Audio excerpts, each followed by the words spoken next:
sushi on a conveyor belt. And I quit in about 1999 because what I was doing just didn't really fulfill me. So long story, but basically one day I just quit my job to do something which I wanted to do, which is to make a difference. I want to make a difference, which sounds a bit corny coming from an accountant, I know, and that's just how it is for me. And I quit my job, started my own coaching business, and came across or was guided towards NLP. How many of you know about NLP? Okay, who doesn't know about NLP? Who has not heard of it or doesn't know any course and hasn't been on a course about it? Okay, what I'll do is in a few minutes I'll just give you a real quick overview of NLP, which might be useful for the rest of you, even if you know about it, because I think being able to explain NLP to someone in a way that they can understand and really kind of grasp can help you if you work with NLP. Who works with NLP? Directly or indirectly? Who uses it in their work?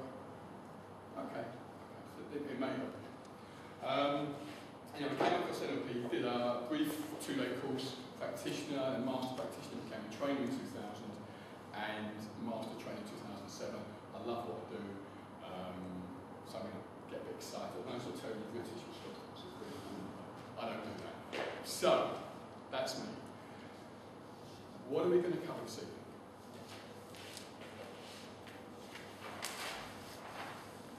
This is basically the main. You see that? So we're going to cover the mindset of success and the principles of success, and also how to feel at your best like that, and how you can use that in sport, business, or quite frankly, any aspect of your life. Okay, so this is the menu. Is anyone in the wrong place? Okay, I'll take that as a no. So let's go. Was anyone expecting anything different or anything else from this evening? Right. So my request is that you spend about 30 seconds talking to someone either next to you or behind you. Briefly, what do you want from this evening? Why are you here on this kind of chilly February evening? What is going to make this hour and a half, 2-hour session really, really useful for you? And then I want to hear some of those things so I can tweak this evening to fit specifically what you want. Okay, so just 30 seconds, speak to someone, what is it you want from this evening, and swap over so you both kind of get a sense of what each other wants. Then you can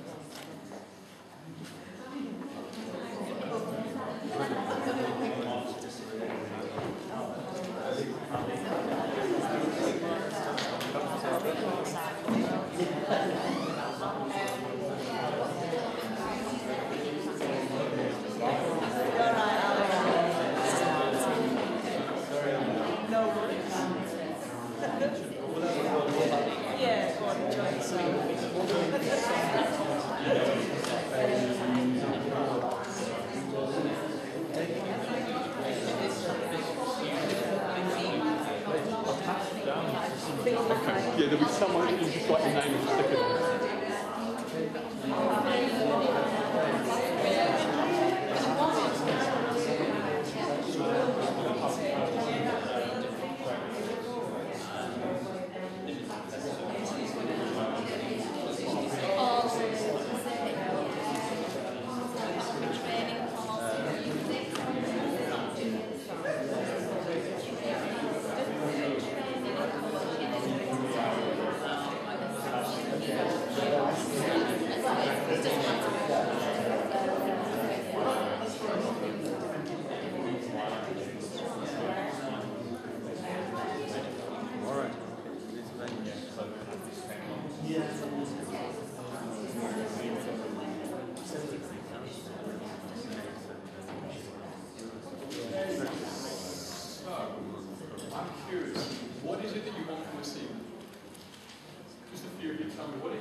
Anyone else interested in greater knowledge of thresholds? Okay. What else, James? Specific practical distinctions on anchoring. Okay. So they can be more family response. Okay. Specific info or knowledge on anchoring. Yes. Anchoring distinctions. Yeah. Anchoring distinctions. Okay.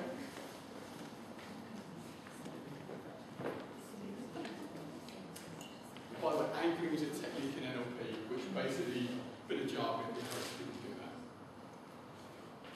Any more for any more? I'm due to set my first anchor point like see this week, so I'm confident to do it. Confidence to help me confident. Yeah. Okay, good. Can we leave it at that? Yeah? Okay, fine. You will be doing an anchoring exercise with each other. Okay, so for those of you who haven't come across it, it's been experienced for you. For those of you who have done it, it's an opportunity to get greater distinctions. I'll do a demo first as well. Any more funny ones? Keep motivated, move your business forward. Okay.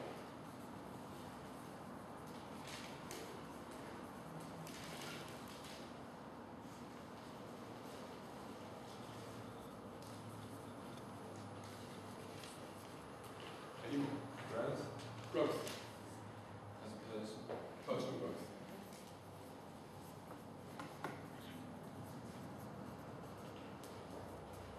Is this about summing up? Okay. So, quick definition of NLP. It's a series of techniques, tools, attitudes, thought processes. It's got three main benefits. The first benefit is that it improves communication. So, benefits of NLP.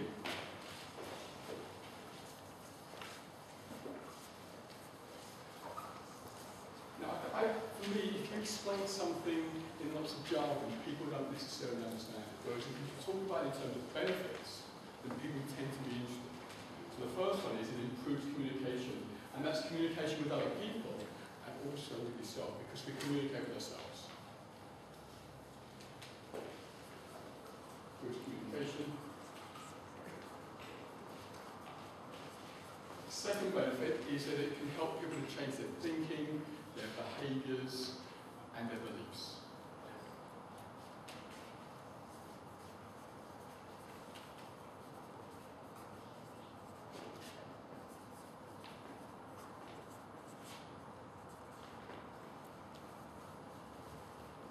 If I go back to the first one, improving communication, why is this useful?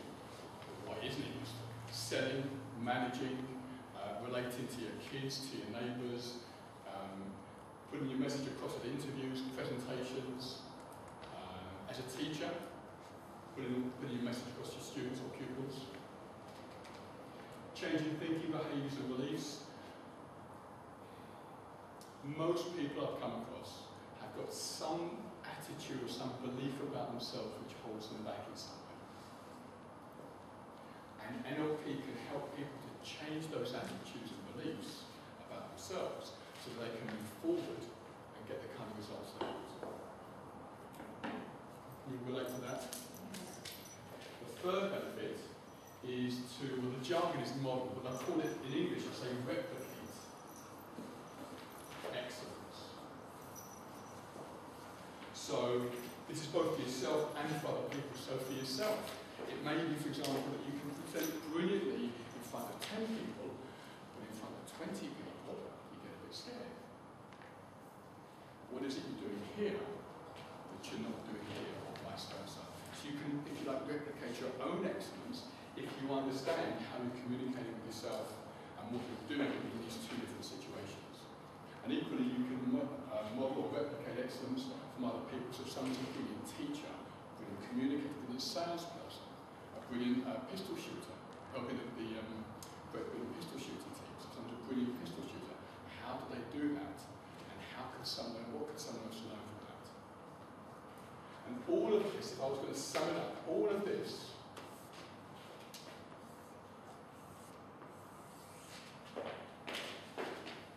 leads to better results faster.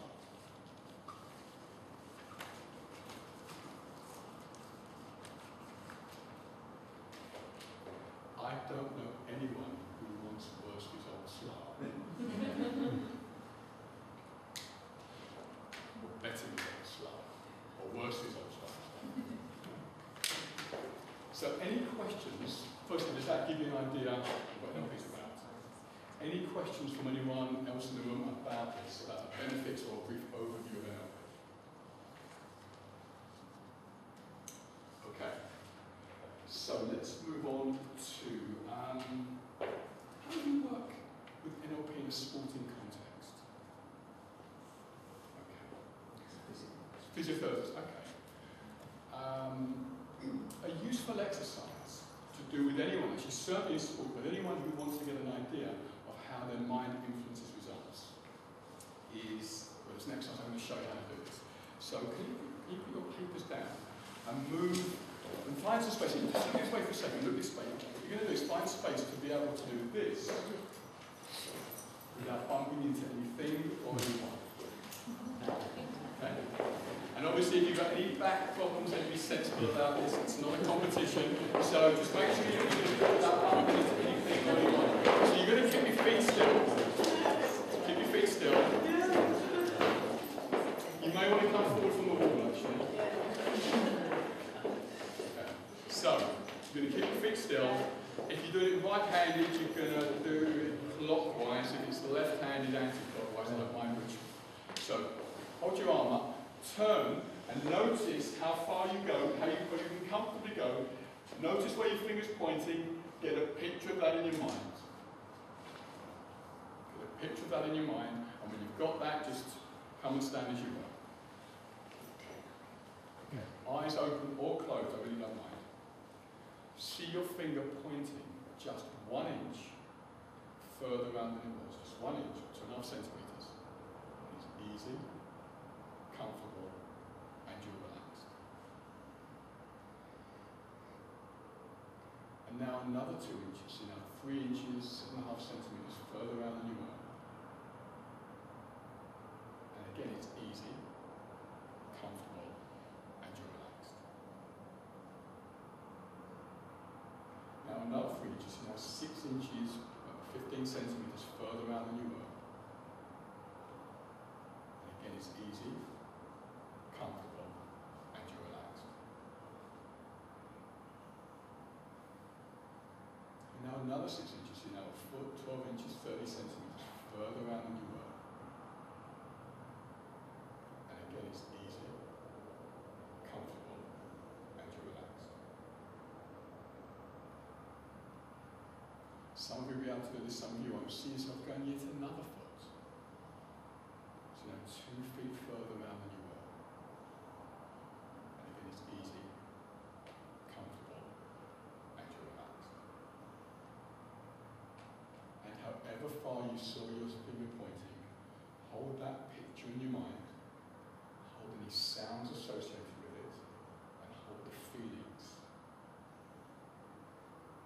And when you've got that, open your eyes, put your arm up, turn and notice how much further you go.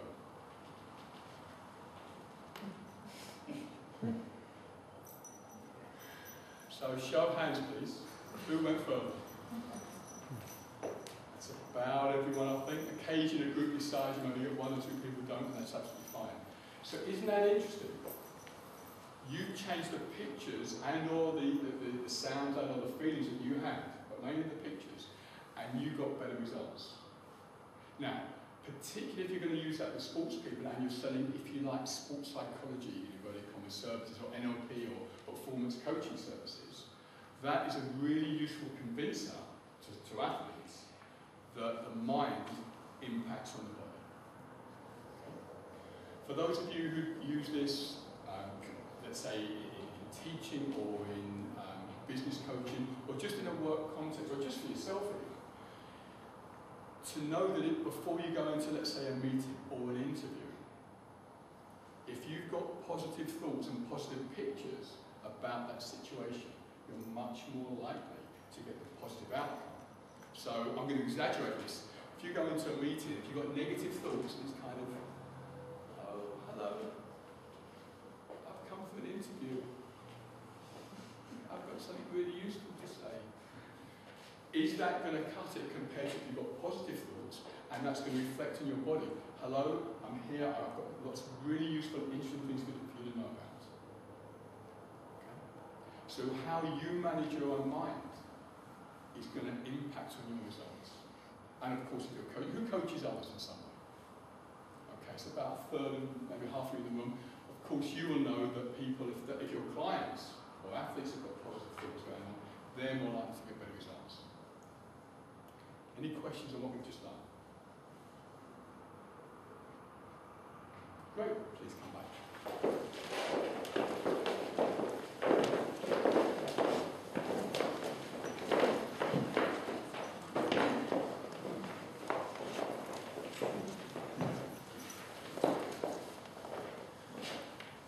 And if you like, that's a small and yet very practical demonstration of what NLP is about as well. Changing the picture, sounds and feelings, therefore changing the results. It's amazing. Right, just started. Okay, so you should all have some papers. Who has not got a piece of paper? The mindset success principles of success. Has anyone not got one of these? If you have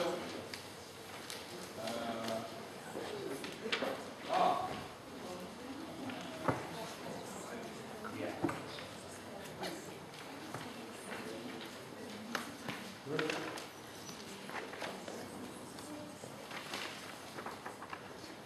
So I want to go through this now. Some of you will have heard this before, and I invite you to listen with fresh ears. So even if you know this, 5 different distinctions, different ways that you can apply what you already know. This time last year I completed my master's degree in coaching and NLP, and the dissertation was on mental strength in elite professional goalkeepers. And some of the evidence, some of the things they were naturally doing, even though they hadn't been trained in NLP, leads to what I'm about to cover. So there's evidence, it's not just an idea that's kind of put forward in NLP, there's evidence that people who are excellent actually use what I'm about to cover. So, the mindset of success. So in NLP we have a series of beliefs. They're not truths, they're beliefs, and they're called NLP presuppositions. These are a set of convenient beliefs, convenient assumptions, which when people operate or act as if they are true, they'll get better results. And what I'm doing here is giving you some of the key ones that we have on the list, some of the key ones. So I want to go through these. The first one is there's no failure, only feedback.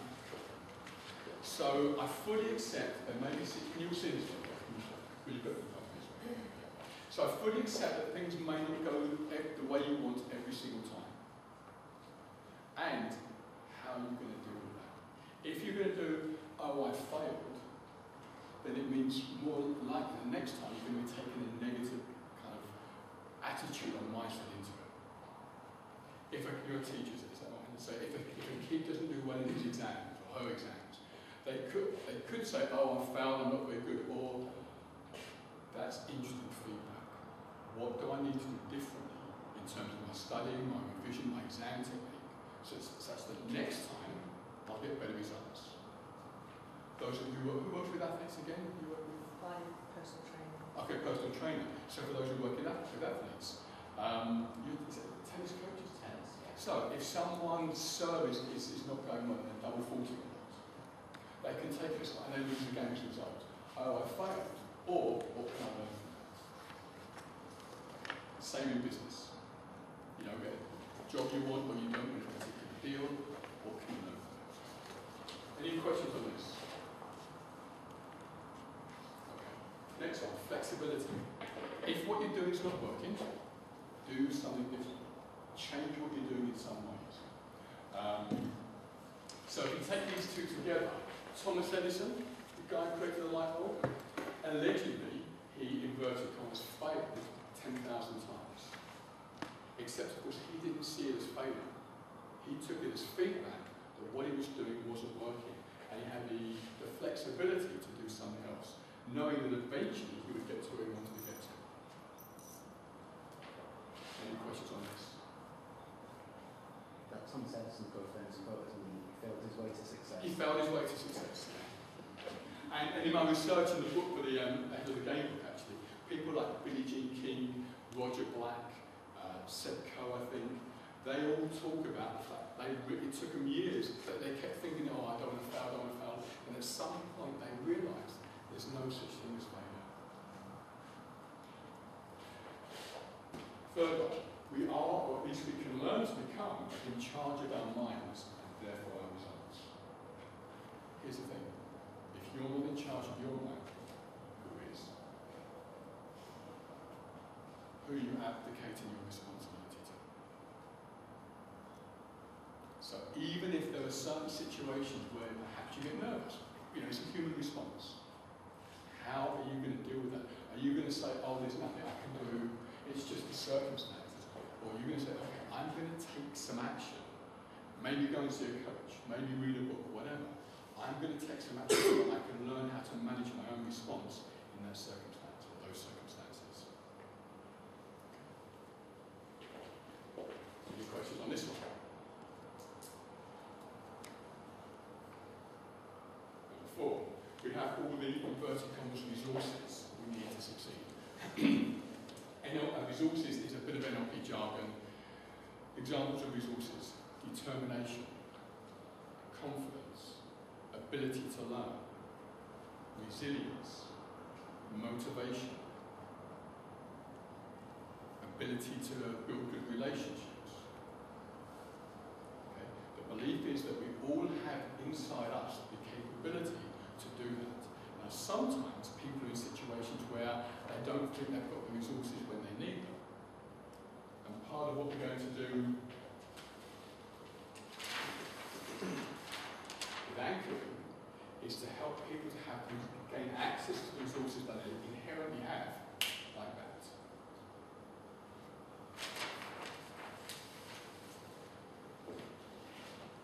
There was an interesting study done in 1968. Interesting for you. Any other teachers in the room?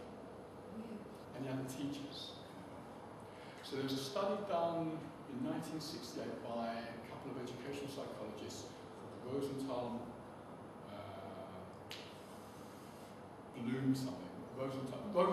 and Jacobson, a couple of guys in the States. And what they did, they told teachers, a bit unethical in some ways, but they told teachers that they had uncovered a way, some form of IQ test that would predict how 8-year-olds were going to perform the following year in their exams.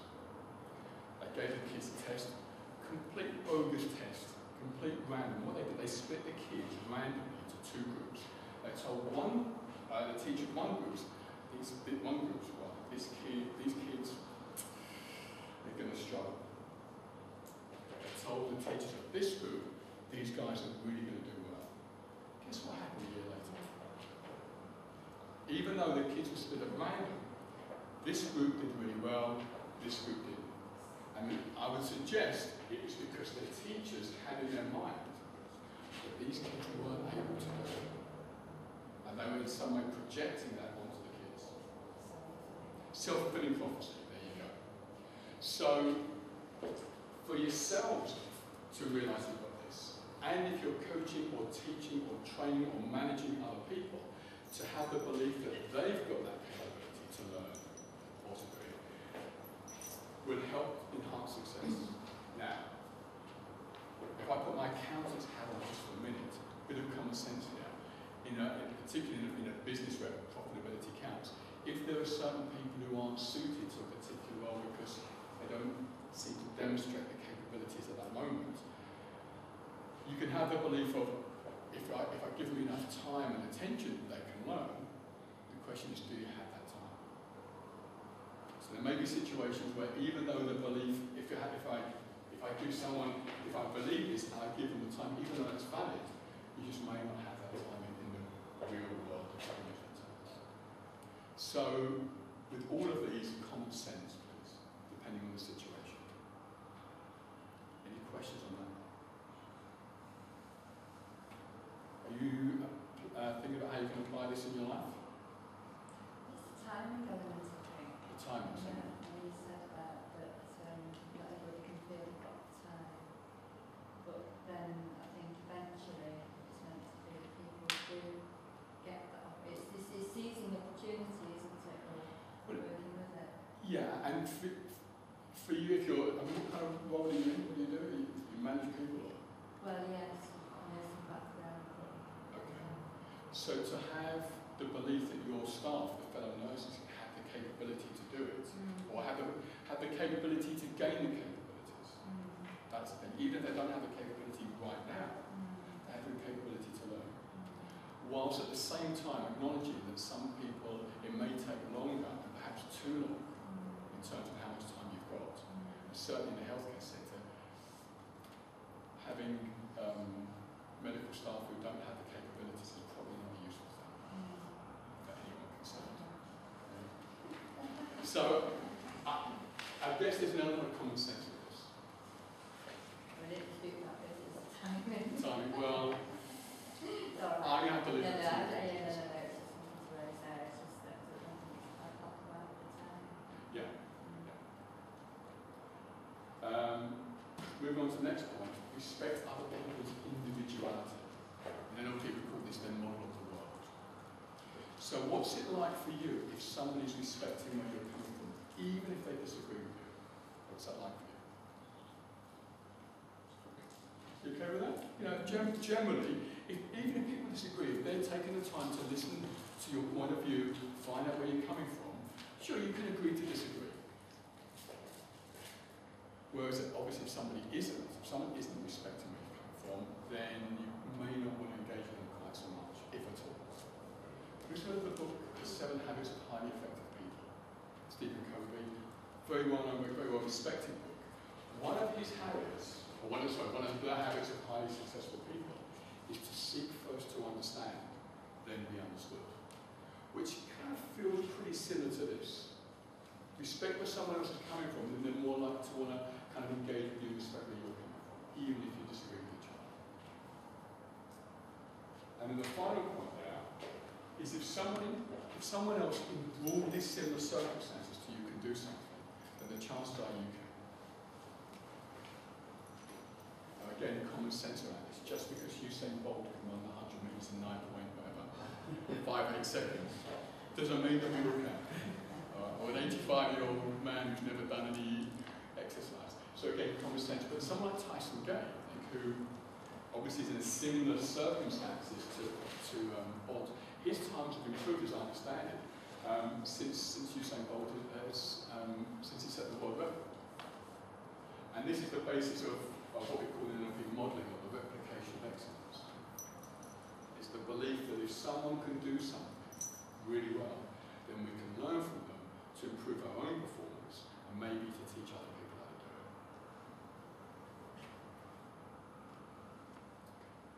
Do you have any questions on this at all? Okay, some of the application of this, and I've gone through the individual ones. Overall, I think as a coach or a manager or an educator or a sports person, being aware of all of these, you know, for me, when I coach people, I'm listening out for if they're saying something which in some way contradicts it. So, for example, I was coaching a cross-channel swimmer in 2006. In 2005, she attempted to swim in this channel, which is 21 miles long. She only did 17 miles. Terrible. I could do 25 yards on a good day. So, you know, she's going, oh, worries me. I'm thinking, fantastic, 17 miles. So I'm with her in 2006, and she's going to be re-attempting within the next. Actually, it turned out that she was doing it about 3 or 4 days later. And she said to me about half an hour before the end of that session, it was the last time I was going to see her before the swim, if I don't succeed, I am a failure. Now, I'm thinking immediately that. And for those of you who studied NLP, you know the difference between identity and behaviour as well. So I am a failure is a very powerful statement, sort of I am sort of identity. Whereas really, she was talking about her capabilities, but she hadn't made a distinction. And because I recognised no failure in the feedback, I could work with that to help her to see things in a different way. And what I did was I said to her, just imagine over there, there's a lady who last year attempted to swim the channel, did 17 miles, had to stop, and has carried on training and put herself forward to re-attempt it. What would you think of that person over there? And she said, I think that woman's really brave and courageous. I said, well, that's you. She just hadn't seen herself the way other people had seen her. So, and all of that, and as it happens, she did pretty well. I'll say more about that later. And all, not all because, but a significant part of that was because I know these well enough that I could hear when somebody wasn't operating. So my invitation, my suggestion for those of you who use NLP and want to coach or help improve performance is for you to become aware enough of these principles for success, the mindset for success and presuppositions, so that if someone is not operating for them, you can spot it quickly and take appropriate action. And when I say appropriate, that does not mean doing NLP warrioritis. NLP warrioritis is doing NLP to something. John, you said that. Let me fix you. Let me tell you how wrong you are and how right I am. That's NLP warrioritis. It's maybe parking it and thinking, okay, maybe there's another time on, perhaps later on, or perhaps saying, you know, is it okay? Can I just offer you a thought there? Sort of pacing and sort of respecting where someone's coming from. James? Yeah, I just want to ask about, so that there's no failure, only feedback. I mean, I totally agree with that, totally know that's the case. So if I'm working with, say, young teenagers, and I really want to help kind of get that into their mindset, really, they can intellectually understand it fairly quickly, but it's not in their emotional system. They go back to their family and they tell their family the story of their peer group, and then so emotionally they still feel, oh, I am the failure, because they receive that sort of feedback from them all the time. So I can try and pump that into their head. Mistakes are good, we're going to have mistakes, but you know, they'll kind of go with it and then drop again. Okay. How do you emotionally get it in the system? Some thoughts. Speak to the parents. Yes. Educate them. I was speaking to someone who said in the room, if I had a magic wand and had one wish, it would be that every parent, every teacher knew about NLP. Absolutely. That's been the one I've so far. Yeah. It's like, you know, I measure this and that, but then they go to the dinner table where mum and dad give an unconscious body language of. Yeah. Okay. So that's one thing is to have, if you can, have a word with the parents. Another thing is to, if you like, ask the kid how they're going to overcome a parent saying that. So if you like, you're getting the kids to sort of what we call future pace, so to go into the future and imagine that, or recognise that somebody may challenge them on that. What are they going to come back with? You can also draw attention to things in the past where at the time they thought they failed in the verticals or didn't do well. And now as they look back on it, they had actually learned a lot from it because they took on all the feedback. So ask them to have what we call reference experiences, something that they have personally experienced. You talk about, you know, emotional, they've actually experienced some situation where it didn't go the way they wanted and they've learned from it. And here they are now. If they go into the future, that situation it could be just another example of when they thought they'd done badly or didn't go the way they wanted. And because they've learned from it, they've moved forward. Does that make sense? Yes, it does. I mean, some of the things I've done more recently is when you detach the perspective to a more out-of-body perspective, as such, detached, then the emotion can change with it as well. Is that right? It can, and it's important then, and we're going to do this later with anchoring. It's important that people have some form of associated experience as well, because they're going to be associated back into their family. Yes. I'll say more about this later. Can you remind me of it as well? Okay. Any other questions on this? Okay, so the principles for success. This was what I found in my master's research. The principles for success in any walk of life, so work, business, sports, personal life. Firstly, know what you want, or before you start something, know what it is you want. So one of the triathletes I was coaching, for example, very successful lady, and before she went to the gym, she said, yeah, I just want to work hard. She didn't really know what she wanted from the session. So one of the things I suggested she do was to be very clear whether she was going to go swimming, cycling, running, or weight session, whatever it was, to know exactly what she wanted from that session and work towards it. So firstly, know what it is you want. And be specific enough so that you know when you've got it. En route, gather information, take feedback. In NLP we call this sensory acuity. Gather information to let you know whether you're on track or not. If you are on track, fantastic. If you're not, then step 3, we've covered this before, be flexible, do something different. Along the way, build and maintain good relationships with people. Those of you who know, you know this before. Positive mental attitude, and NLP's got a whole series of techniques that can help with that positive mental attitude. And then finally, taking action. Actually doing something. Any questions on this?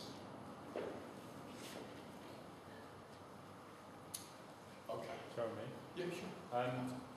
I found before step 1 sometimes, people can get a lot of interference that creeps in, that prevents people from not just knowing what they want, but believing it's possible. You know, so taking that very first step, I've found there's a lot of barriers before the first step. Okay. Do you have or use anything specifically before that first step, or if you meet that resistance, that interference, to overcome that? Alright. Generally, no, not generally, every person knows what they want. Some people pretend they don't because they don't believe they either deserve it or can achieve it in some way. So if anyone tells you they don't know what they want, Jimmy, can you turn the volume down for a second? Sure. Because people may sell out on themselves, they pretend they don't know. So I think what happens is people they know what they want and then immediately they decide they can't get it. Using your example, or they don't deserve it in some way, or they're scared, it's that kind of stuff. So that's useful feedback. So what you as the coach can do then is recognise this. Be flexible. Are you NLP trained or a coach trained? Okay. So you could use various NLP techniques to you being flexible, so that they can be flexible. You're obviously going to build and maintain good relations with them along the way, so that you can help them to have that. So it may be that part of this bit, step 2, and step 3 is you intervening, some reframing or any of the NLP techniques. Does that give you some thoughts? Yeah? I think another way of looking at that as well is it's circular, isn't it? It goes on all the time. Yeah. So in other words, coming back to what you want follows taking action and there's feedback. So if you think of it in a circular way, it Absolutely. goes back. So if I think back to the triathlete, let's say she went to the gym that particular session and did particularly well in her training session. So then that informed what she wants from the next session, etc. So absolutely agree with you. It's ongoing. Yeah, totally. Any other questions or comments? I still think to know what you want can be on different levels. For example, people think, well, if I have a lot of money, I'll be happy. But actually, when they're so busy to earn the money, they don't have time to be happy. So sometimes they think it's what they want, but when they get it, they're not happy. Good. So, if I were to do a session on goal setting, we would cover that. What I'll do, I'll give you a very quick snippet. Who has not covered NLP goal setting? Well-formed outcomes, achievable outcomes. Who has not learned that? Okay. So, I don't know exactly what you may have learned if you have learned it. One of the things, the way NLP, when we set goals in NLP, there's a series of conditions that or questions that we ask about the goal, such that the goals that we call well-formed. And one of those sets of questions are, what would happen if you get it? What would happen if you don't get it? What won't happen if you get it? What would happen if you don't get it? gain and what you lose if you achieve it. Recognise this? So I would strongly suggest that when you're helped either for yourself or for other people, that they fully consider the implications of their particular goal. Does that answer your question? Okay, so I think all of what I'm covering on any NLP course is really, really useful. And I think the next 10 minutes, what I'm going to cover in the next 10 minutes, if you fully take it on board, and I mean fully, it has a potential to transform your results and to help you to transform other people's results as well. That's a big statement I've made, and I'm sticking with that. Okay? So, this is not written down. You're not in your notes anyway. Can you see this, Jimmy? Yeah.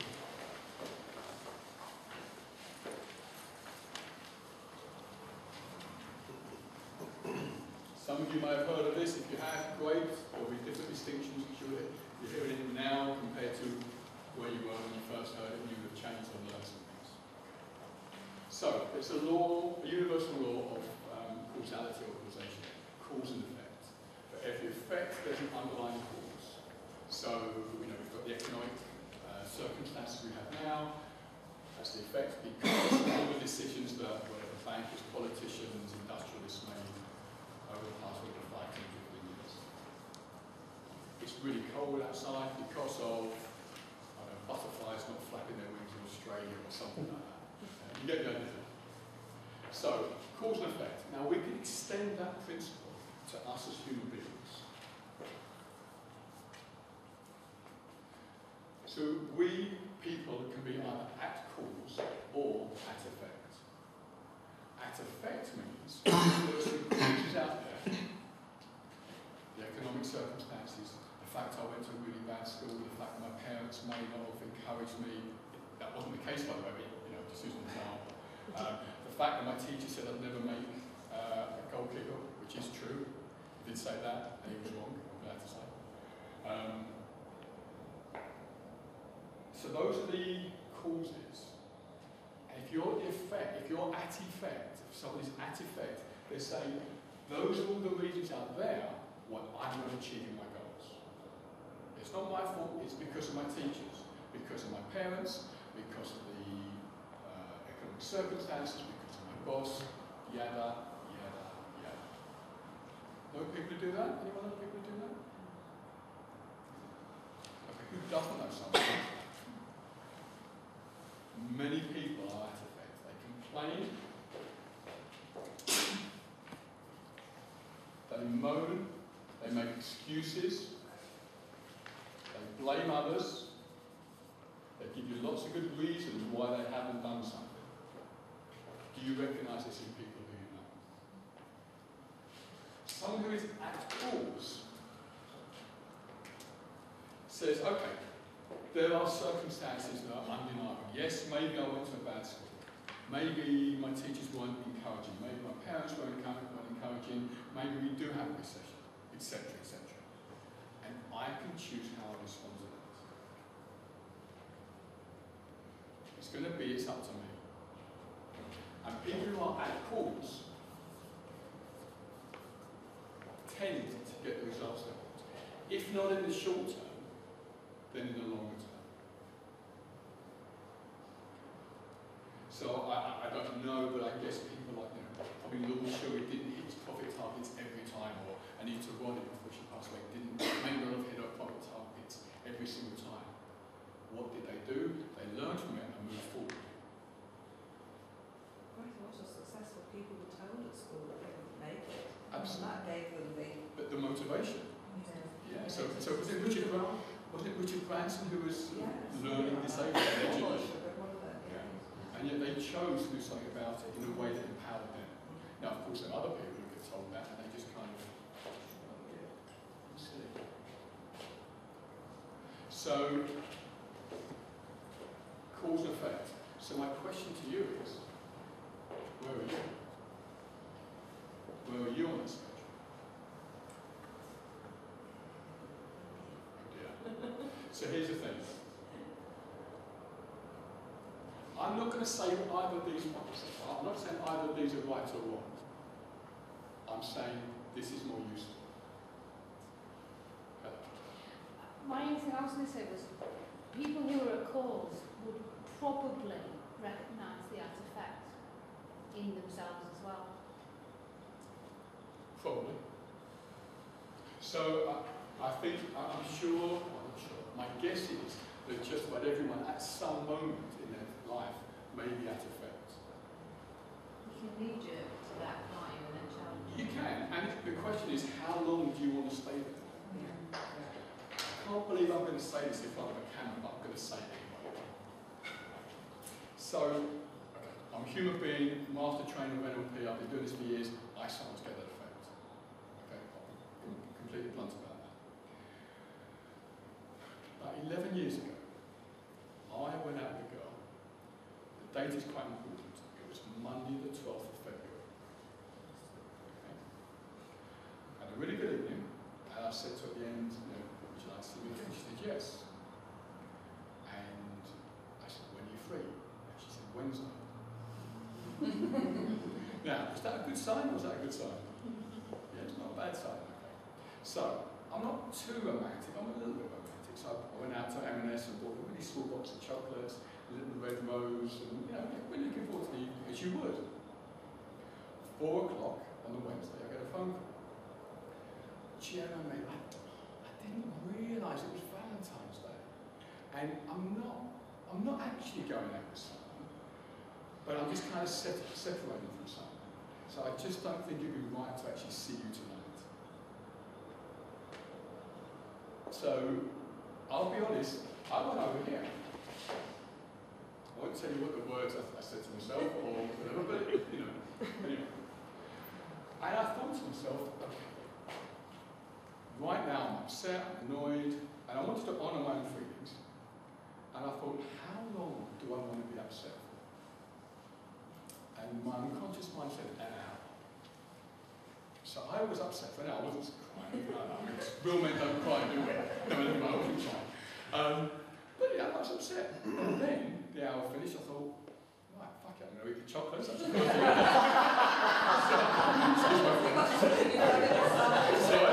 You got in touch with your parents. Threw the rose away, and then just got on with my life. So, okay, simple example. So, yes, I recognise I was at effect. And again, I chose how I was going to be about. Joe, can you use the expression being a victim? You can do. You can. Yeah, there's other expressions you can use there. Okay. Do you get the idea? Can you recognise this in people that you may know? All the time, yeah, absolutely. Okay. So that effect is, it's disempowering, but you empower it by allowing yourself. Yeah. That's what you're saying here. So I was in charge of my at-effectness, if that makes sense. Rather than spending the next 4 months doing the worries me. So, I guess if we're at calls, what we're doing is saying, I am 100% responsible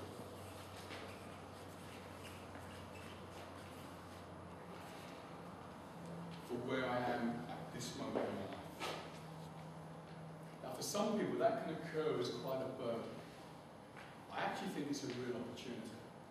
Because if we are, for whatever reason, not happy with where we are, and we're of course accept that we are 100% responsible, then we can do something about it. Whereas if we're saying it's other people's fault, it was because of my teachers, then I've got to wait until my teachers change, which could be quite a challenge, given that most of them probably not gone. Do you get the idea? So, imagine for yourself, in your own life, being fully at cause, what impact would it have on your life? And I recognise that some of you may be there already. What impact would it have on your clients? Or if you're a manager of a department, having this kind of conversation with your team. I've coached a lot of managing directors, or have in my training courses, and they've said that if their whole organisation was at cause, profits would increase 20, 30, 40, 50%. HR managers have been made redundant. Sorry? HR managers? Well, maybe they could do even more useful things. Maybe. More enjoyable. More enjoyable. So I just question the even more useful. Even more useful. Yeah, I just question the even more useful, because that would suggest that they're useful. Well, okay. Remember we're on camera here, okay? And then maybe HR. I think that some HR directors are great. Some of them really are. I have my experience. Some of them not quite so well. That's my belief. Okay, I'm not saying it's just my belief. So you get the idea of this. Now, what I want to, how could you use this if you're communicating to others? Well, normally I give examples to illustrate this, and I was doing some work with some sort of 17, 18, 19-year-old footballers down in London. And in fact, with every single one of my clients, I go through this in the first 15 minutes of the first session. And I remember the impact it had on those young lads at the football club. It really kind of landed with them, and it got them listening.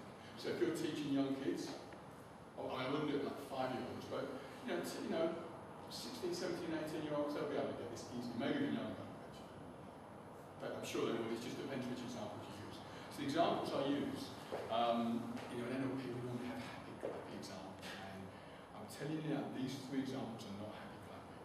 I want to use extreme examples to illustrate the point. So, Stephen Lawrence has been in the news fairly recently. He's a black teenager murdered in London about 18 years ago. Now, I can't even begin to imagine what his parents must have gone through. What did they do, though? They set up the Stephen Lawrence Memorial Foundation to help promote racial harmony, racial integration, to make something like that less likely to happen, without cause or effect. I would suggest they had every reason under the sun to be over here, and they just made a choice to be here. More recently, we had the riots in Birmingham, and there was some Asian kids who were run over, who were killed, and the father, one of the father, came on television. I don't know if you remember him. Yes. I can't remember his name, but I was just struck by his decency, his coolness. His willingness to say, look, that's not useful, let's just stop this. He could have blamed it, again, every reason under the sun to blame others. He made a different choice. I reckon what he said actually helped the rights to see. Yeah, because there was just something about the way he put it across. And even more extreme example, if that's possible. Who's heard of Viktor Frankl? Viktor Frankl was an Austrian Jew. I'm Jewish, I mentioned that. He's an Austrian Jew. Qualified as a doctor and a therapist who was captured in the concentration camps in the Second World War. And he managed to survive, and he wrote a book called Man's Search for Meaning, which is a small book, 150 pages. It's, in my opinion, really worth reading. First part of the book, he talks about his experiences. He didn't go into graphic detail, but enough to let you know it wasn't a holiday camp. And the second part of the book was about the philosophical or psychotherapeutic approaches that he developed as a result of his experiences. And he told one particular story. He told one story about a fellow prisoner who was starving beyond anything we could probably imagine.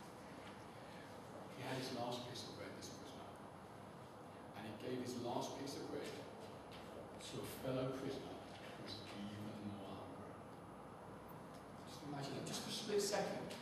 Being that hungry, and yet you give your last piece of bread to a fellow prisoner who's in an even worse position.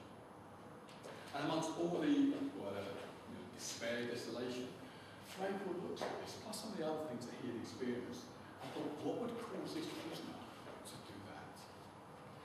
And what he realised was no matter what they took away from the prisoners, no matter what the circumstances, they couldn't take away the last of the human freedoms. Choose your own response to any given set of circumstances.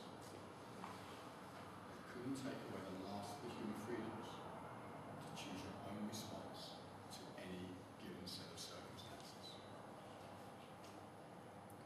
Now, touch wood, please God, none of us experience anything like those 3 examples experience. point is, we have a choice. And so, in remembering that, if that's all you take, if that's all your clients take, can you see what I mean about transforming results? Do you have any questions on this? I work in a women's refuge, Okay. and so when you started on this, I was a little bit cautious that you are 100% responsible for where you're at now, because I thought, that they already have been told that by the abuser, that they're 100% responsible for the abuse they're receiving. But I think, as I'm listening to you, it's not about that, is it? You're not responsible for what that person does to you. You're responsible for how you deal with it. My ex actually was a counsellor, is a counsellor, and she has dealt with people in domestic violence.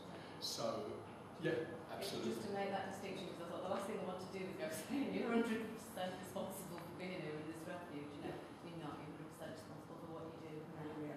Now. Yeah. And then what you do. Yes. The past does not equal the future. It doesn't have to equal the future. For some people, they think it does.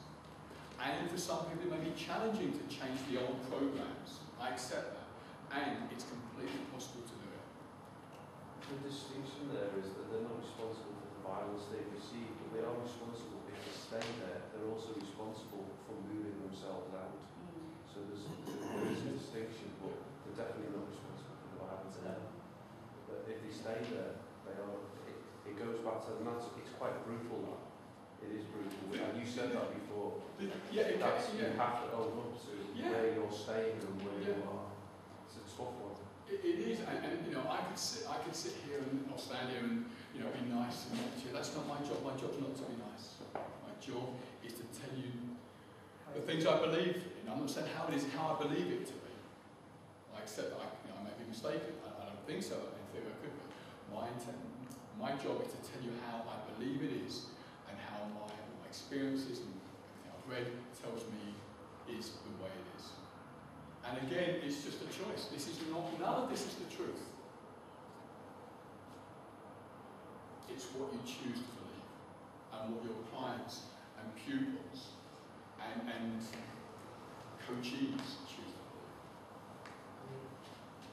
I will say though, just looking into the word itself, response, Ability to respond. The ability to respond rather than taking blame, it's different. So I think that's the key distinction too. It's not a stick to beat. You're not to blame, but you can now respond. Yeah. This is not a stick to beat yourself up with, or for other people to beat themselves up with. This is about empowerment. This is about empowerment. So, here's what I'm going to ask you to do. I'm going to ask you to think about a situation in your life that went really, really well. Work, personal, sport, I don't mind. A situation went really well. To what extent were you operating from the principles for success, the mindset for success? You would have been down anyway. And to what extent you were at course. We don't need to go through every single one of them, but just to what extent were you at cause and operating from the principles and the mindset of success. I also want you to think of a situation that didn't go well. Which of these were missing? So just a couple of minutes, 2 or 3 minutes, privately. Situation that went well, to what extent were you operating from this? Situation didn't go so well, which of these were missing?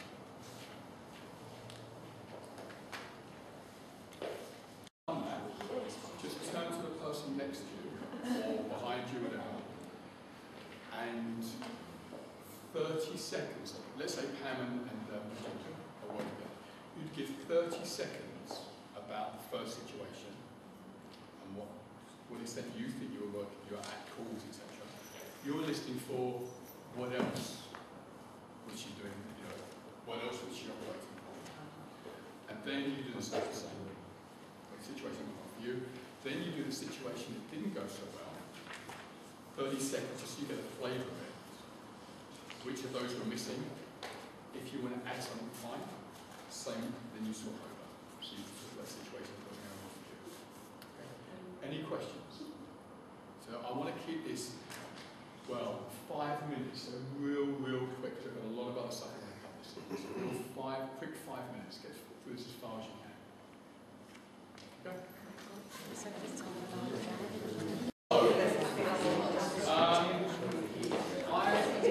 Normally I won't debrief this exercise. Here's the thing, I've done it probably about 300 or 400 people maybe. Here's what I'm going to guess. One, the situation that went really well. You were operating from principles of success, the mindset of success, and your outcomes. Yeah? And the situations that didn't go well, there was something missing.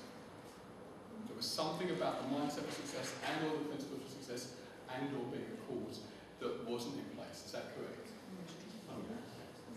Sorry? Funny that, is it? Yeah. Now the reason I did that was because this exercise was because I wanted you to appreciate from your own life experiences how valid these things are. So think about what you want to do.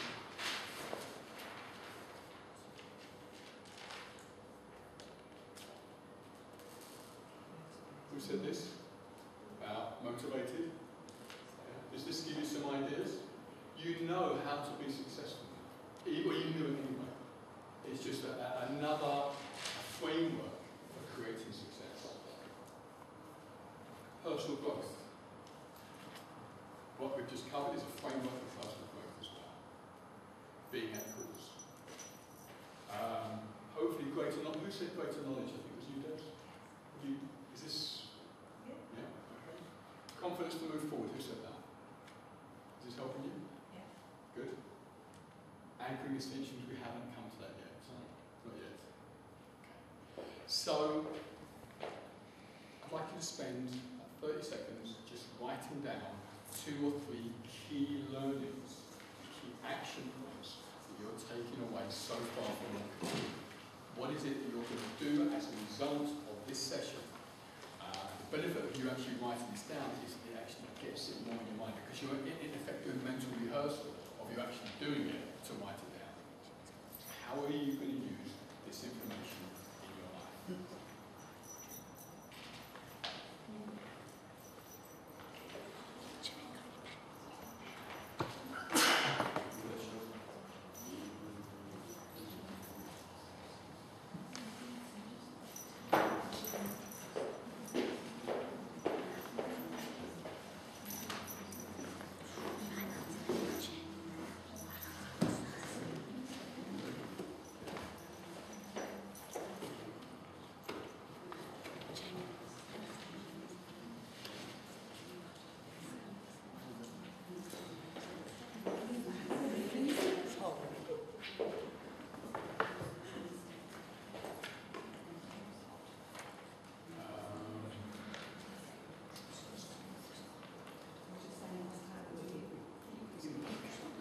So heat was generated.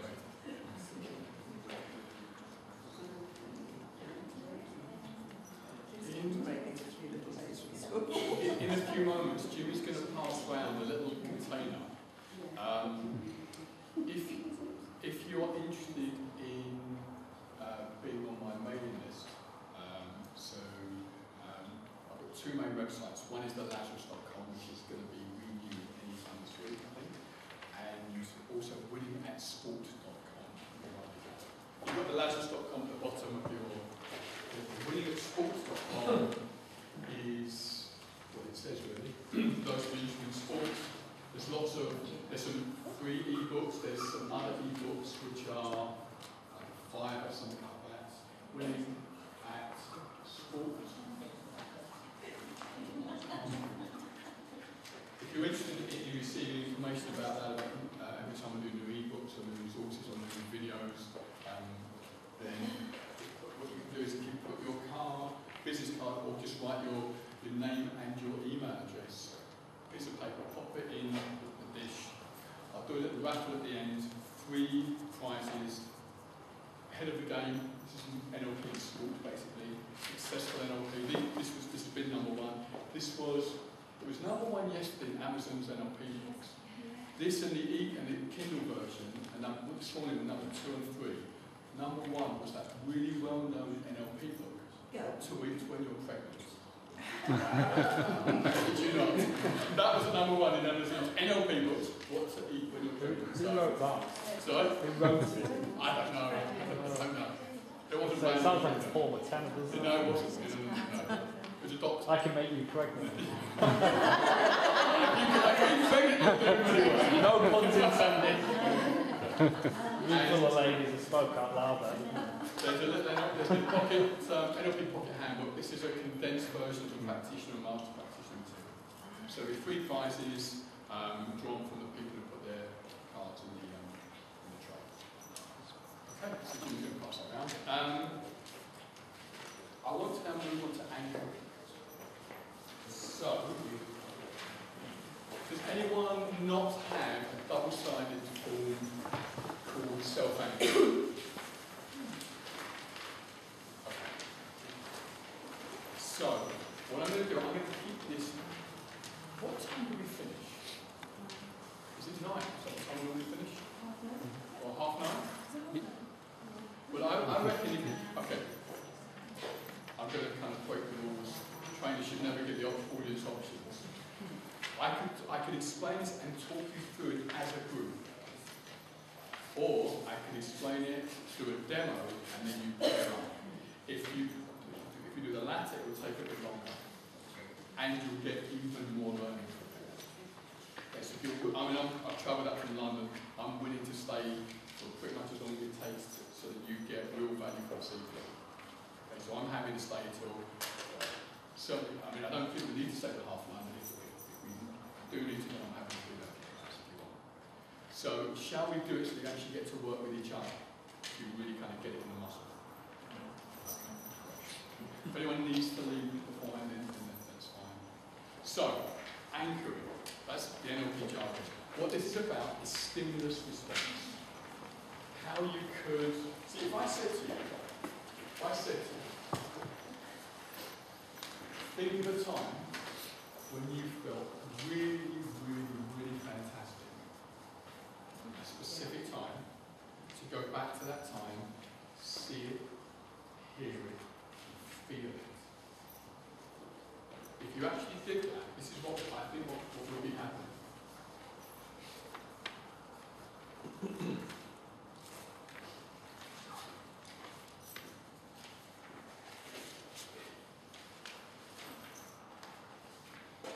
Time and intensity on this graph. As you really start living it, the intensity would rise, it would reach a peak, and then you come back to your, if you like, your everyday baseline state. And what we're doing with anchoring, which in terms of theory comes from Pavlov's dogs, and Skinner, B.F. Skinner, 1938, his work on operant conditioning. What we're doing is capturing peak of the experience and linking it to a movement such as this. It doesn't have to be this. I'm holding my hand up so you can see. But it could be this or it could be this. Something similar. Now anchors occur everywhere. Hear the first couple of bars of your favourite song, your favourite uptime song. Makes you want to get up and dance, changes your state. So that's an auditory anchor. A visual anchor, so it could be that you see your best friend's face. And the moment you see his or her face, you feel good. It's a stimulus or a trigger that leads to a response. Olfactory, so you can smell freshly ground coffee, or freshly baked bread, or freshly mowed lawn. Or certain perfumes. They can invoke certain states of you. You get the idea? So this occurs naturally. What we're doing with anchoring is we're saying, given that we have stimulus response mechanisms within us as human beings, what we're going to do is to create one for ourselves that we can link, so that we can link the really positive states to movements such as this. And there are, so just a bit more about this, if I do it diagrammatically. So what you're going to do, at that point there, where so you're getting into the peak, you're going to what we call set the anchor. So you're going to do that movement. Hold on to it while you're in the positive, powerful zone. And then when you go past the peak, you're going to release. So at that point here, you release that. And as a guide, and this is an indication, it's not true for every single person, typically, this period lasts around 5 to 15 seconds, and this is a generalisation. You'll find people who are in and out of state 2 seconds, others in and out of state in 22 seconds, or a minute. It will vary from person to person. Any questions on this? Okay, a few other things about language which really make it work effectively. So I think it's called the 5 keys to anchoring. Have I mentioned the 5 keys to anchoring? Yeah. Oh, is it page 1? Yeah, bottom of page 1. Bottom of page 1. So the 5 keys. There's a useful mnemonic, I turn. The I stands for intensity.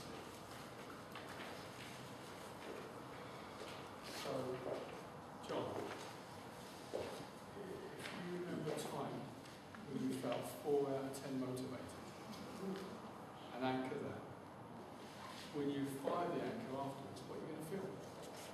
4 out of 10. Whereas if you do a 10 out of 10 experience, a really intense experience and anchor that, then you'll be able to, when you fire it off, you're going to feel that 10 out of 10 experience. So it's important that you relive, as opposed to think about, relive those experiences. You do it one experience at a time. I'll say more of it later. Timing, I've already covered this. It's basically the green zone. Now, for those of you who do NLP, you'll know that you can tell when people are in the green zone by sensory acuity. What we're doing here in this room is you're not going to be anchoring someone else. So how many of you learn NLP, learn anchoring where you touch someone on the knuckle or touch someone on the shoulders? Yeah. Is that the only way you've learned it? No, not learning, yeah. Okay. So I remember doing this with a sprinter who wasn't quite Olympic standard. His personal best was 10.3. So it's pretty quick. So of course, if I set the anchor for him, I've got to be standing right next to him when he does it. and even if I could do that on the starting blocks, I couldn't do 100 meters in 10.3. So the thing about this is uniqueness and replicability.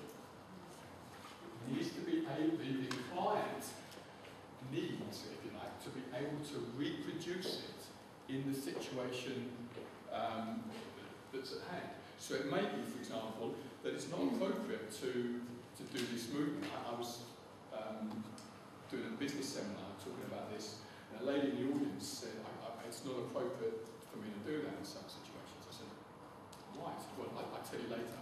Turns out she came to me afterwards. She's a karate 5th dan.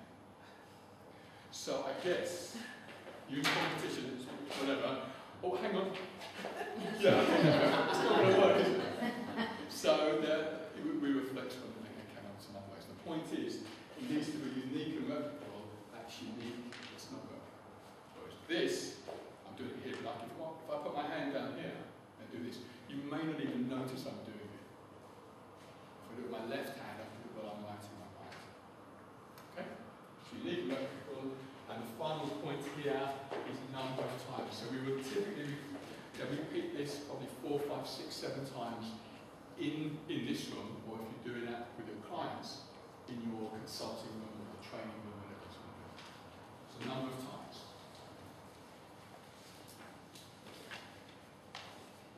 James, any distinction on anchoring so far?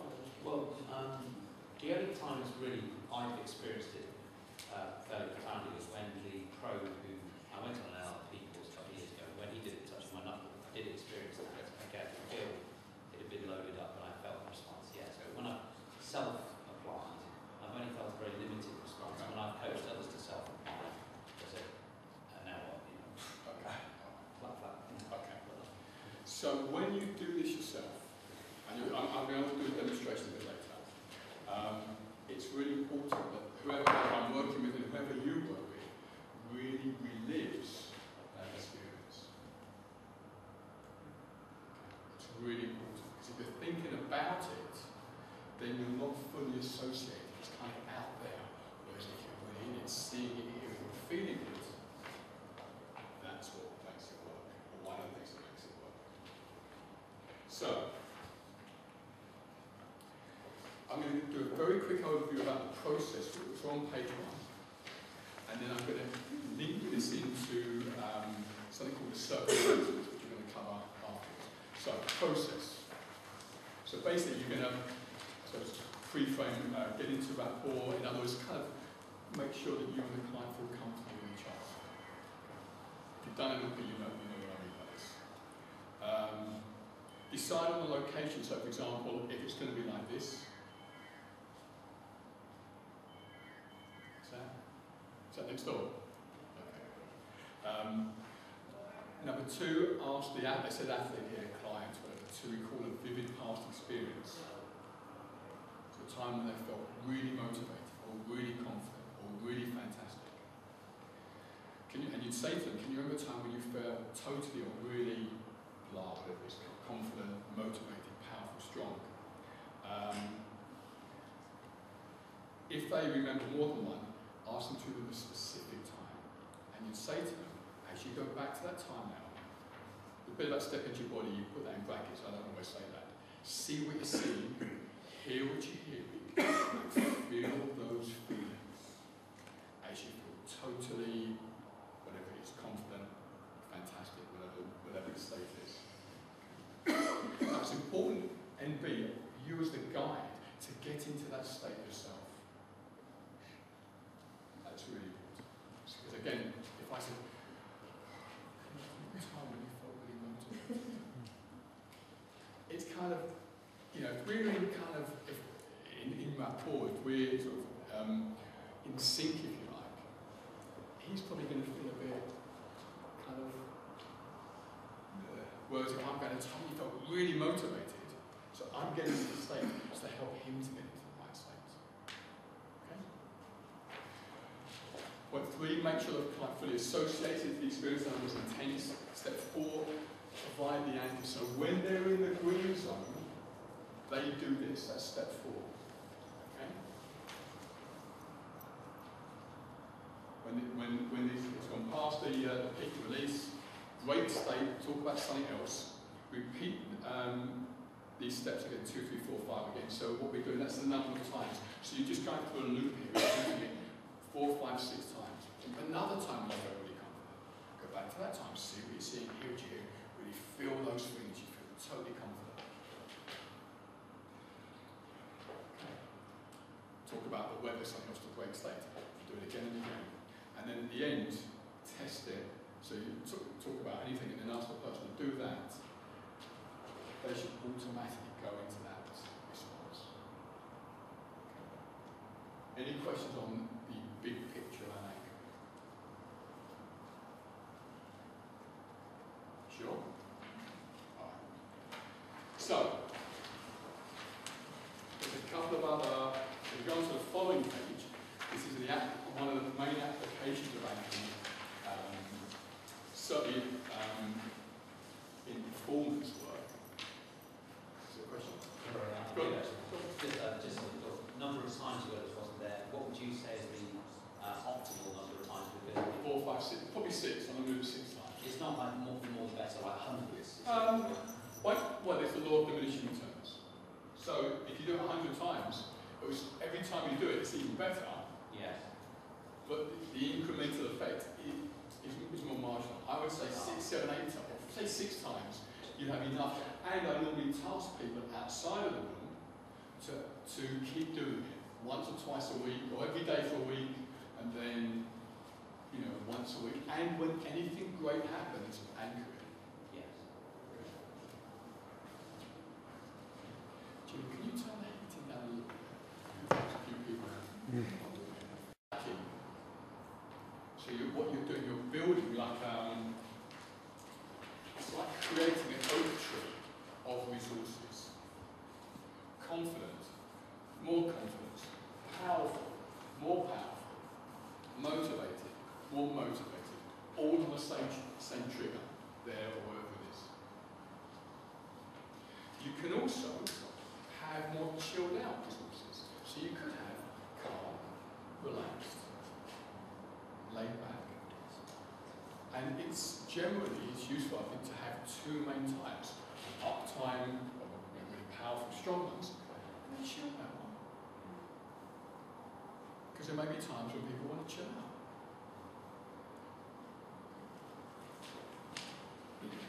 So,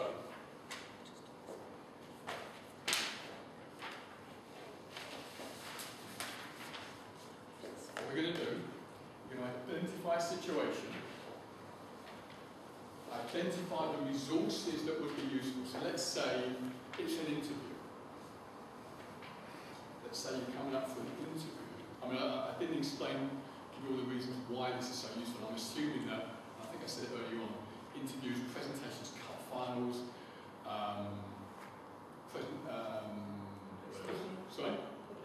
public speaking, exams, really useful for exams. Kids going into exams. So, identify the situation that the person is looking forward to, which resources would be useful for them in that situation. When did they feel those? So maybe it's confident, powerful, and strong. A couple of times when they felt each of those. A couple of times when they felt confident, a couple of times when they felt powerful, a couple of times when they felt strong, or times when they felt all of them. Circle of excellence, this is optional. Some people like to draw like an imaginary circle in front of them. So when they're doing that, they step into this circle of excellence. Inside the circle is all the resources they ever would want. And some people don't want to have a circle, they just want to do that. I don't mind. So either the circle with resources with the circle, or just resources without the circle. You explain, you talk the client through the process. So what I mean by that is, think of a time when you felt really confident. A specific time. Go back to that time, see what you're seeing, hear what you're hearing, and really feel those feelings that you feel really confident. And as you feel it and get into the zone, step into circle and anchor it. And then you're paying attention to them. Normally once you've done this 2 or 3 times with someone, you don't even have to say too much because they know what to do. And you'll see as I go through the demo.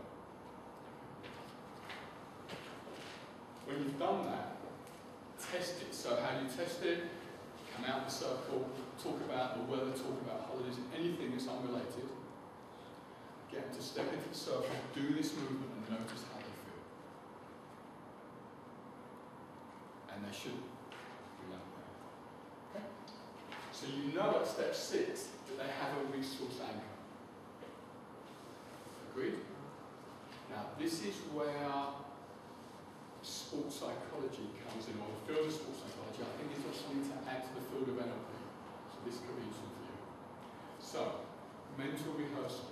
All top athletes, the vast majority of them, will do mental rehearsal. They will visualise their event. And just as sports people can do it, we can do it as well in business.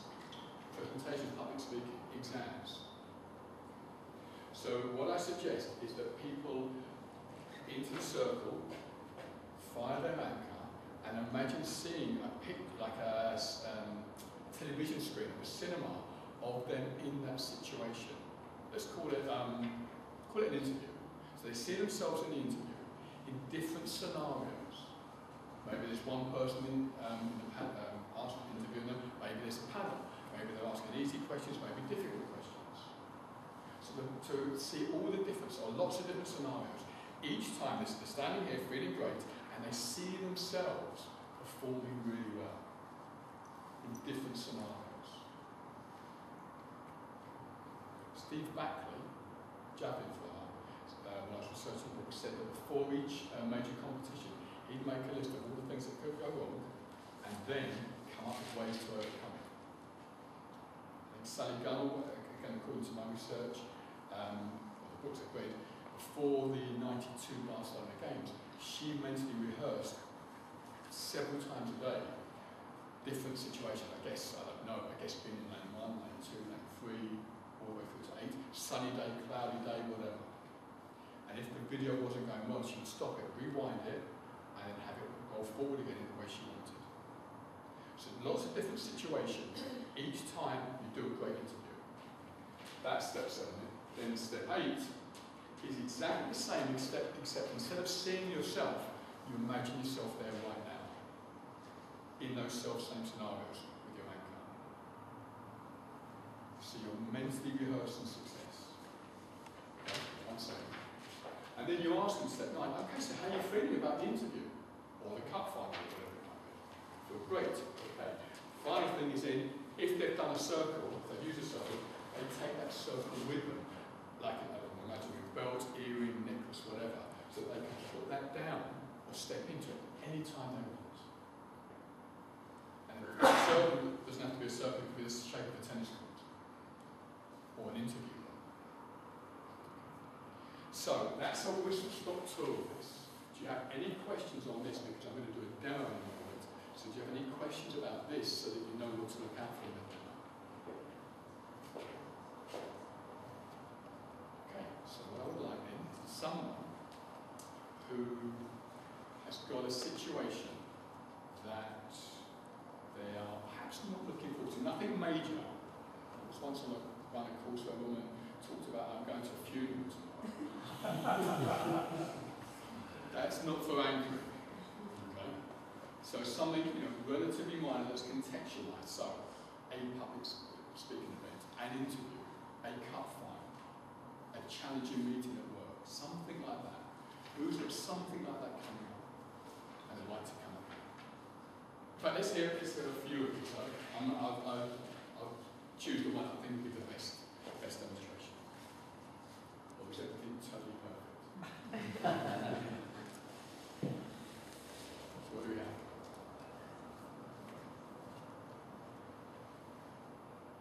How soon does it have to be coming up? Tomorrow, next week, next month, 6 months? Let's listen to the audience's thoughts. I've got to deliver some training, and I'm not confident. I haven't developed the training, and I've not really got a lot of confidence in the material, but I have to deliver it. Okay. So I think this is an important point, actually. Thank you. So there's a difference between confidence and competence. Would you want to get into a plane with an overly confident pilot? Probably not. So it's important to develop the appropriate level of competence or knowledge of the material. And maybe that's the key thing to do rather than just, I feel great about it. Okay. And this could work as a combination of the two of them. Any more? Come on, someone. Here's the thing. In other situations, I'd stand here until somebody came forward. What we can do if you want, bearing in mind the time, is I could just do it as a group. So you can walk out of here with your own resource anchor. And then if you do it as a group, you'll have time to ask me questions about what I've done. Yeah. I think the other thing as well, Jeremy, that I suppose if you can't think of anything specific at the moment, maybe anchor the state you're going to approach a day, or if you have a plan of action. One of the key things that maybe if you can't find something specific for now, anchor how you would want to feel. That could be to walk out of here knowing that you can feel, for example, confident, powerful, motivated, and strong like that. Would that be useful? Or your own version of those 4 states. I just mentioned those 4. It could be relaxed, calm, and chill. I don't mind. A good way to get someone to come forward is where they really feel confident already. Could they don't feel confident about it. It could be. So I've also just maybe looked at someone who's really technically confident, but someone who will stand up and do it out of fear then of the presentation or whatever it is. I could do that. Yeah. I'm also conscious of the time. It's already 10 to 9. So I actually think, for those of you who use anchoring, you're going to have 2 hats on. You're going to have the getting into state hat, and you're also going to have the how to do it with clients. Okay, because the way I take you through it as a group is almost identical to how I would do it somebody was standing next to me, my consultant. Okay. So, what I'm going to ask you to do is to think about or identify for yourself 2, 3 or 4 states or resources that you would like to have access to like that. For example, confident, powerful, strong, motivated, relaxed, chilled, etc. And to just for yourself to think about a couple of times when you felt each of those. So get those at the events, get the states in mind, and get the events in mind as well, please. And write them down this way.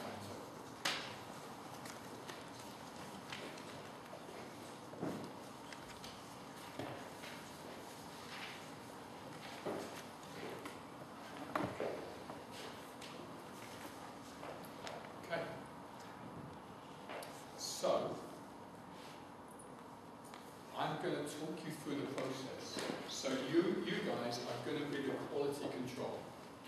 So you know when you're in this zone.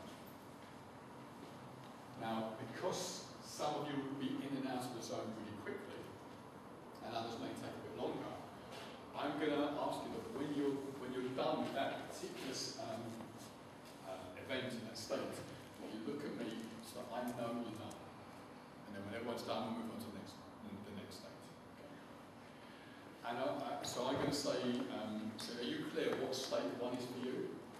And state 2 and state 3. Are you all clear on that? Does anyone have any questions on the process? Right, put your stuff down, stand up, you can move to different parts of the room as well. Decide whether you want to have an actual circle that you step into or whether you just want to do it standing as you are. I don't mind, whatever's going to work for you. If you want the circle, then you probably want to move so you've got space to step into it.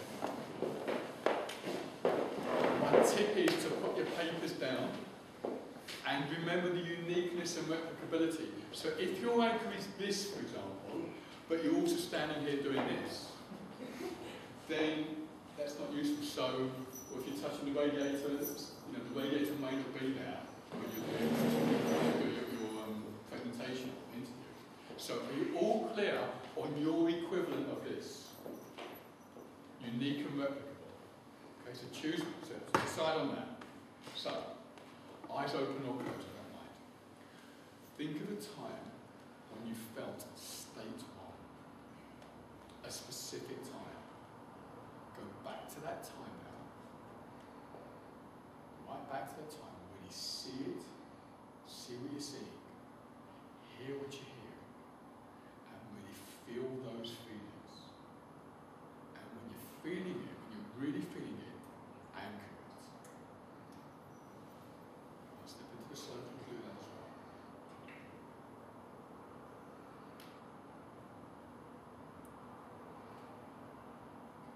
Hold on to that until you've gone past the peak. Gone past the peak, release.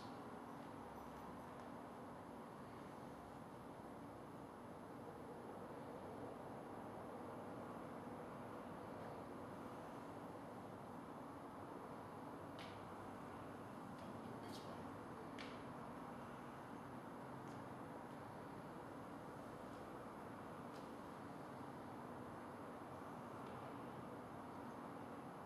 So you've gone past the peak, just release your anchor and look this way.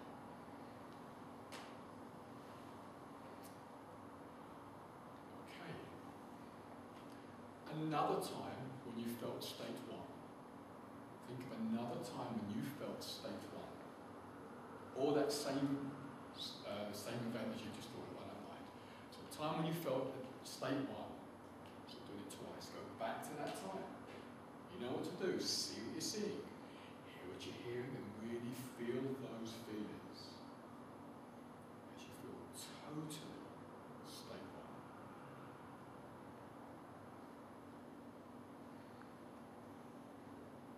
And anchor it.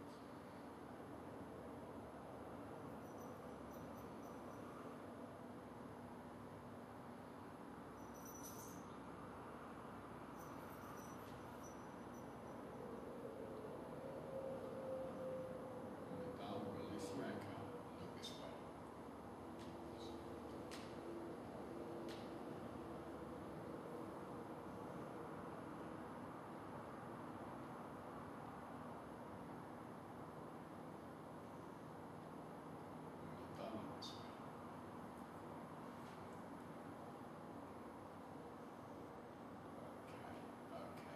So shake that off. This is the break state, by the way.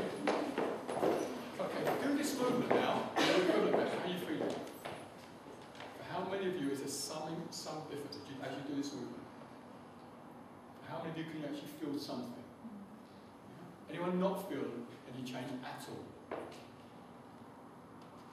Great, so we've only done 2 and you're already feeling it. So we're just going to do a few more to really ramp it up, okay? So we're going to move on to state 2. Think of a time when you felt state 2.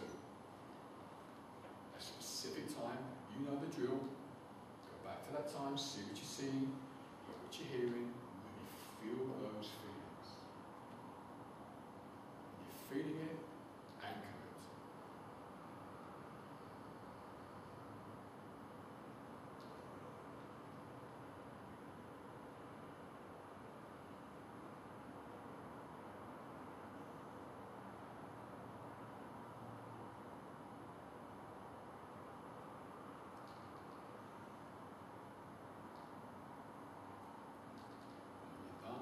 Release the anchor, look this way.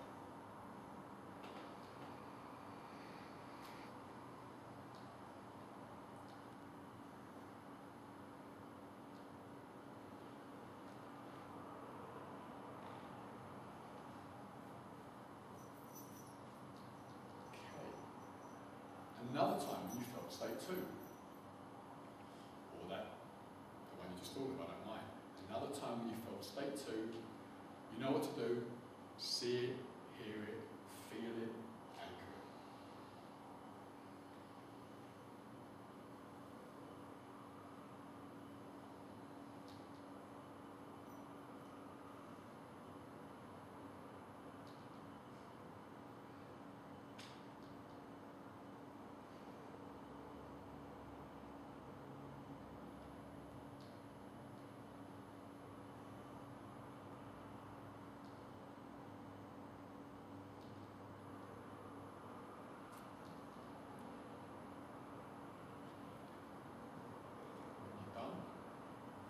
Shake that off. Done. Okay. Now, if you have only got 2 states, then just do the first one or the second one again. If you've got a 3rd state, think of a time when you felt state 3. Go back to that time. You know what to do.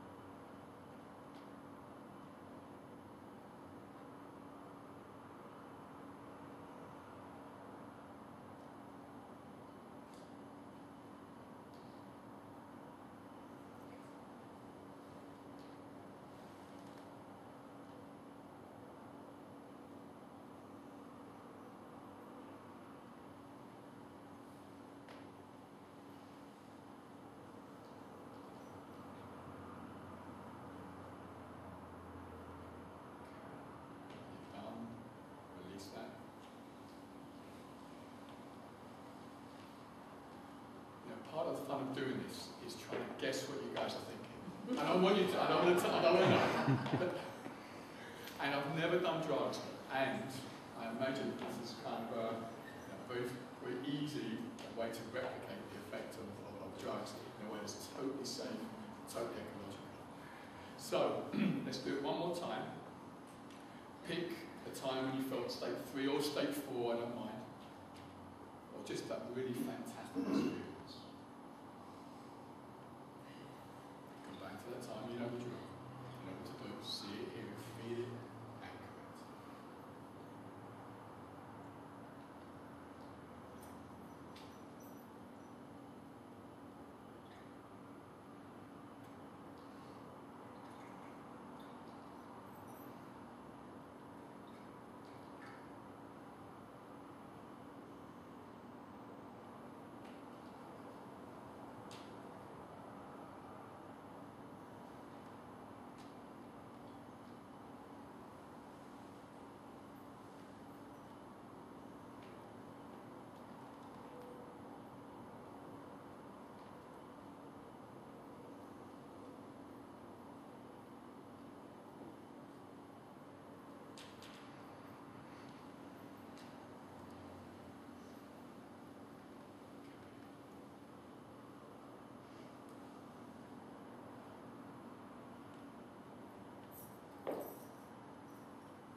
shake that off.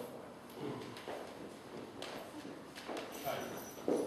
By your anchor, notice how you feel. Feel it.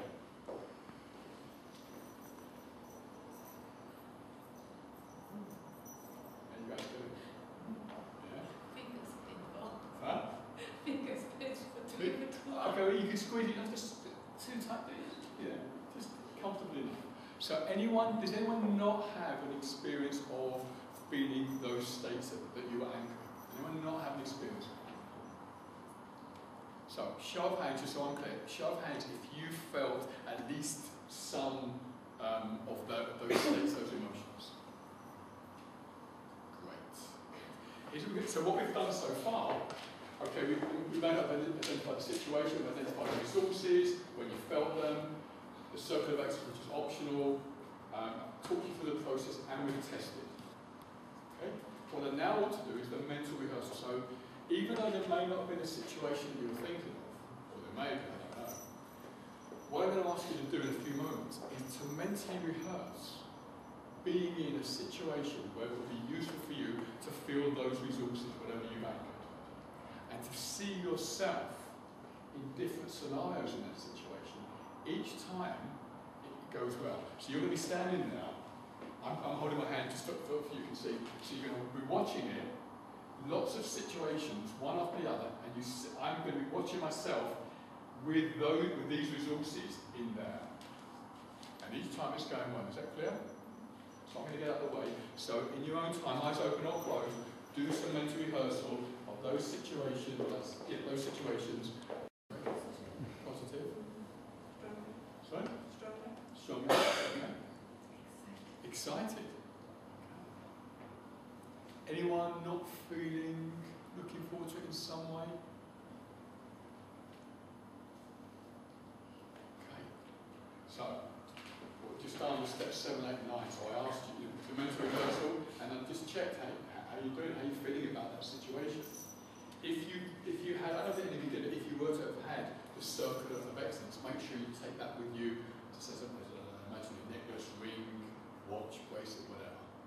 So you could just put that down as you step onto the stage, onto the tee if you're playing golf. Sit down. In the exam hall, just sit down. The circle around you. Okay. Please come sit down.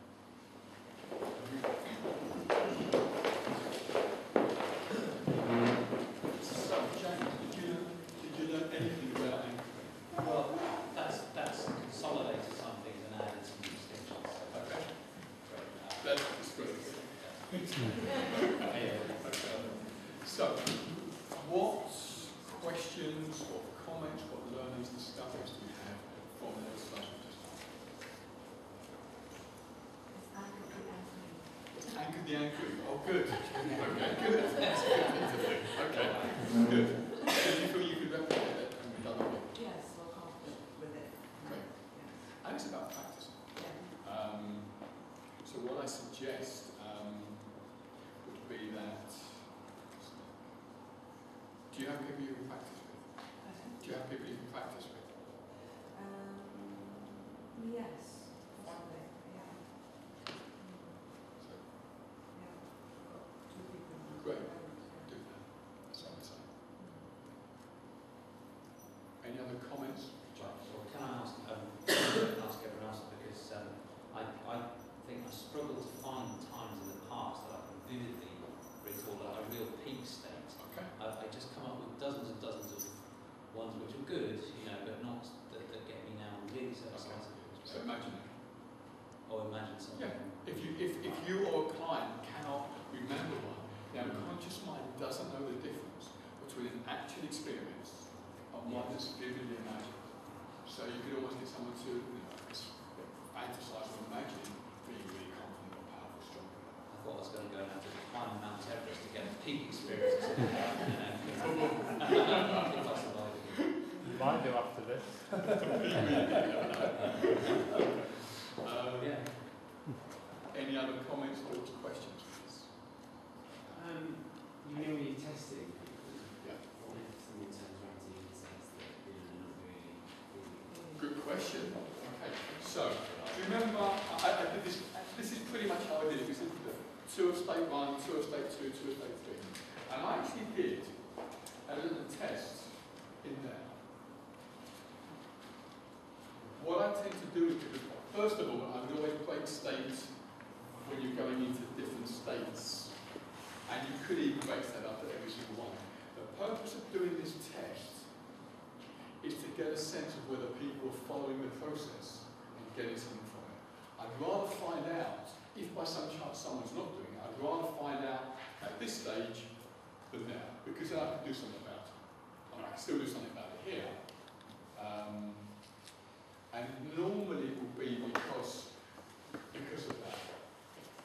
They're thinking about the situation rather than reliving it, or it may be a good experience for another approach.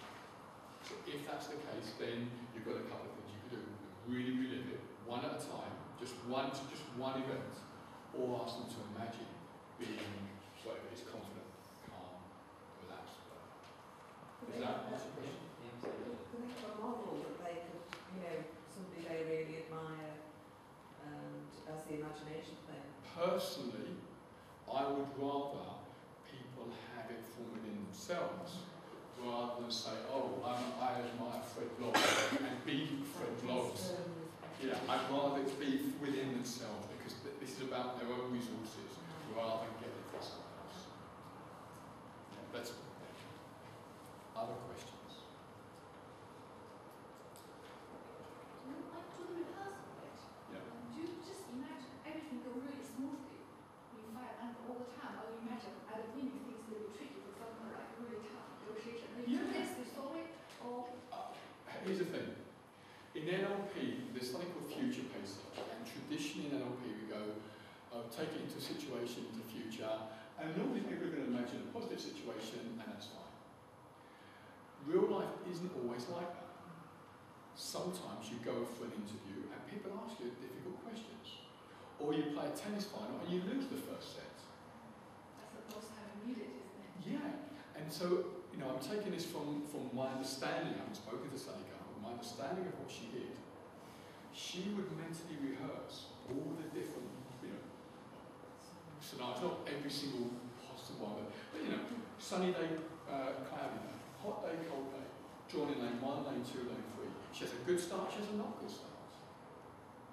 And so that she had mentally rehearsed what she was going to do before the event, so that if something like that happened, she knew what to do, and her unconscious mind had already programmed herself to be successful.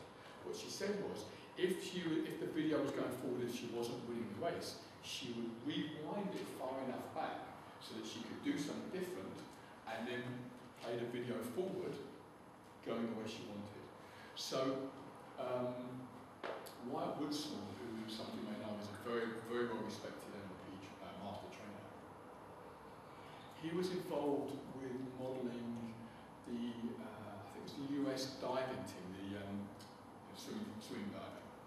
And there's a guy called Greg Louganis who won gold, I think it was 88 and 92, or he's a double Olympic gold medalist. And they were asking him how he does it. And what he said was, on every diving board, there's a sweet spot. And if you're an elite athlete, if you hit the sweet spot, you're going to do a really great dive. So anyone can hit, if they hit the sweet spot, they're going to do a really good dive. So anyone can get to the right places from the right places.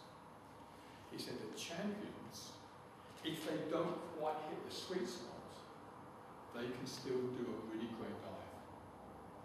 So the champions can get to the right places, even from the wrong places. And I think that's a really useful analogy, so that to be prepared enough for situations. So exams, it may be that some of the questions may not be the ones you necessarily expect with your students. May not be the ones that they necessarily expect to have prepared for. Are they going to, or are they going to have already thought about how they're going to respond, and to maintain their state so that they can actually do a good exam? Same with presentations, public speaking, same with interviews, certainly with sports. Does that answer your question? So all the time you put the pen, even though because it's not. It's not, yeah, and because you're seeing sort of confident, strong, powerful, motivated, whatever, you then are taking the appropriate action to make the best of it, to turn it to your advantage. That's, now imagine going in, well, most of the people who I do this with, they feel extra confident having done this because they've imagined all the different scenarios, knowing that they've got ways to overcome them. So you're going to be even more confident because of that.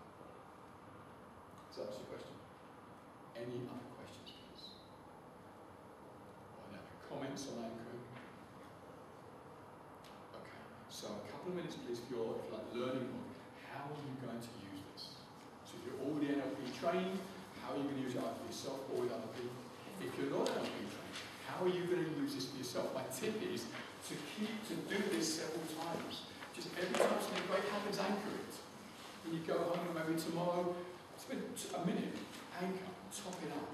So these become your resources that you can use whenever you want.